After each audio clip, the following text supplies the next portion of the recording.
Freckle Juice by Judy Blume. Chapter 1. Andrew Marcus wanted freckles. Nicky Lane had freckles. He had about 1,000,000 of them. They covered his face, his ears, and the back of his neck. Andrew didn't have any freckles. He had 2 warts on his finger, but they didn't do him any good at all. If he had freckles like Nicky, his mother would never know if his neck was dirty. So he wouldn't have to wash, and then he'd never be late for school. Andrew had plenty of time to look at Nicky's freckles. He sat right behind him in class.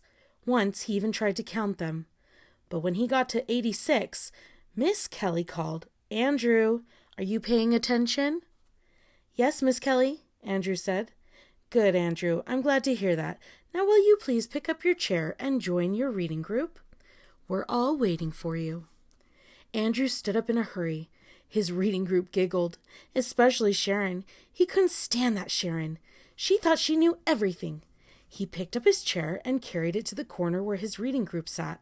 "You may begin, Andrew," Miss Kelly said. "Page 64.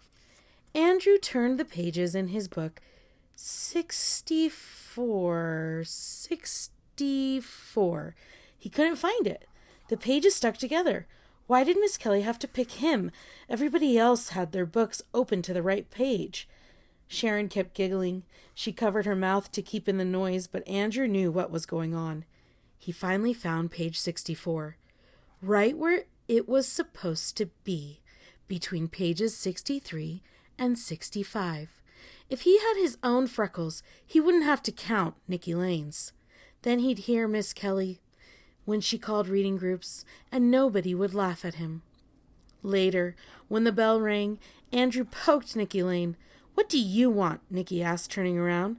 "I was wondering about your freckles," Andrew said. "Oh, yeah? What about them?" Andrew felt pretty stupid. "Well, how did you get them?" "What do you mean, how?" "You get born with them, that's how." Andrew thought that's what Nicky would say. Some help he was. "Line up, boys and girls," Miss Kelly said.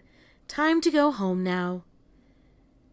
Sharon, you may lead the girls. Andrew, you may lead the boys." Some luck.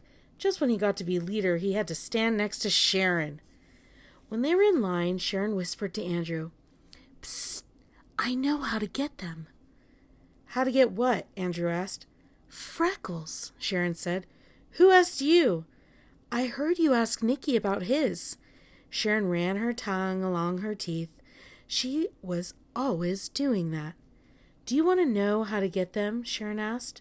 "Maybe," Andrew told her. "It'll cost you 50 cents. I have a secret recipe for freckle juice," Sharon whispered. "A secret recipe?" "Uh-huh." Sharon's tug reminded Andrew of a frog catching flies. He wondered if Sharon ever got a mouthful of bugs the way she opened her mouth and wiggled her tongue around. Andrew inspected Sharon's face. "You don't have any freckles," he said. "Look close," Sharon said. "I've got 6 on my nose." "Big deal. A lot of good 6'll do. You can get as many as you want. 6 was enough for me. It all depends on how much freckle juice you drink." Andrew didn't believe Sharon for a minute. Not 1 minute. There was no such thing as freckle juice. Andrew had never heard of it before.